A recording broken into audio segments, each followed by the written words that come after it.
Lapit nyo na lang. Okay, welcome back to Family Feud. It's time for round 3. Tawagin natin si Serena and Patty. There you go. Hello? Isang kamay sa mesa, isang kamay sa likod. Nag-survey kami ng 100 Pinoy. Ang top 5 answers ay nasa board. Ang tanong, saan may vending machine? Patty. Eskwelahan. Eskwelahan. Okay. Pwede.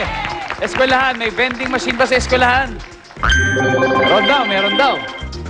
Serena, dapat mas mataas na sagot mo para malaro nito. Sa market. Sa market. Ang galing. Okay. Sa market daw, sabi ni Serena. Tignan natin, anong sabi ng survey sa market? Wala. Go back first to your family. Let's play. Round 3. Okay, Jim, saan pa may vending machine? Sa palagay ko sa office. Vending machine sa office, pasok ba yan sa survey? Marina. Talaga? Hospital. Hospital. Hospital!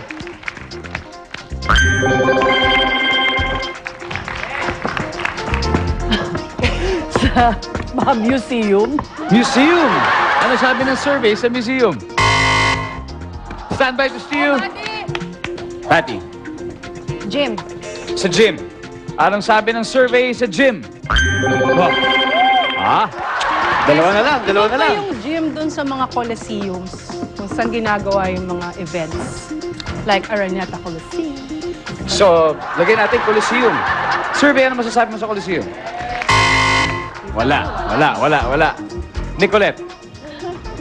Sa mall? Sa mall. Mall. Serena.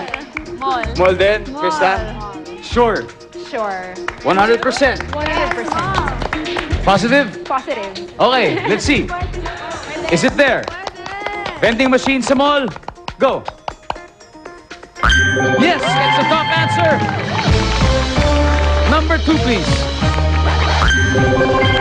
LRT station. Okay, ngayon ang reigning Queens, you now have 216 points. Queens forever. Still, you have 33 points. Wala pang nakaka-300 points. So it's time for round 4. Nicolette and Jem.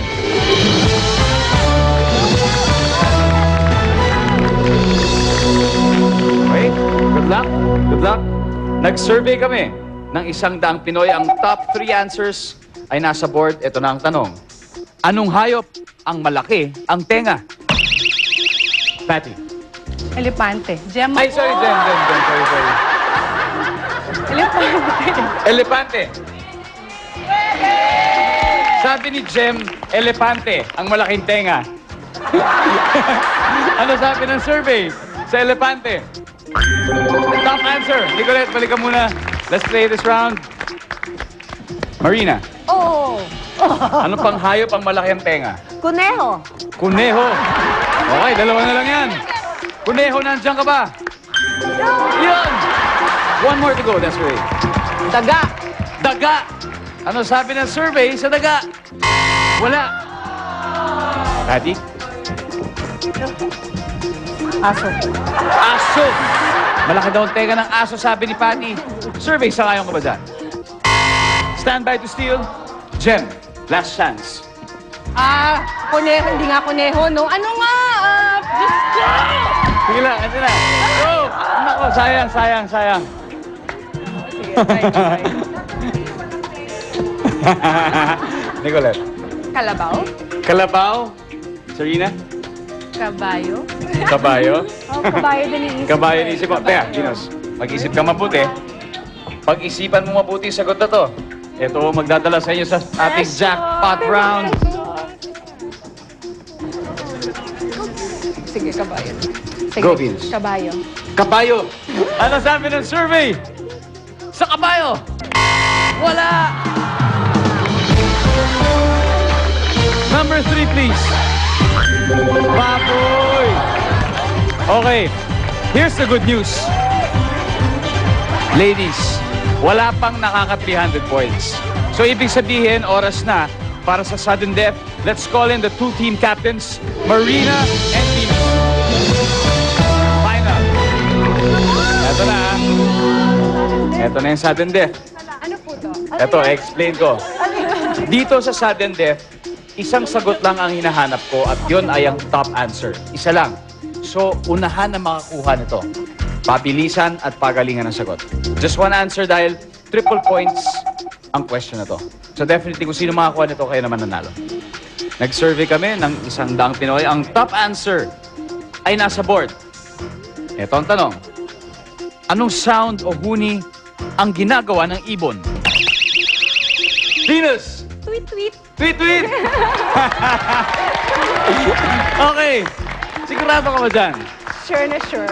Ganun ba ang ginagawa talaga ng ibon? Okay, tignan natin. Ano ang sabi ng survey sa tweet, tweet? You got it! Congratulations! Thank you very much. Maraming salamat for joining. Thank you very much. Thank you, Jem. Okay, congratulations sa inyo. Nakuha nyo at kasama kayo sa final round. Sino ang maglalaro sa Fast Money? Nicolette and Venus, come on over. Si Nicolette at Venus ang maglalaro sa ating Fast Money kung saan magkakaroon sila ng chance manalo ng 150,000 pesos. Masangkad, oh. Lilitaw. Kaya, huwag na huwag kayong aalis. Susunod na, Fast Money dito lang sa Family Feud.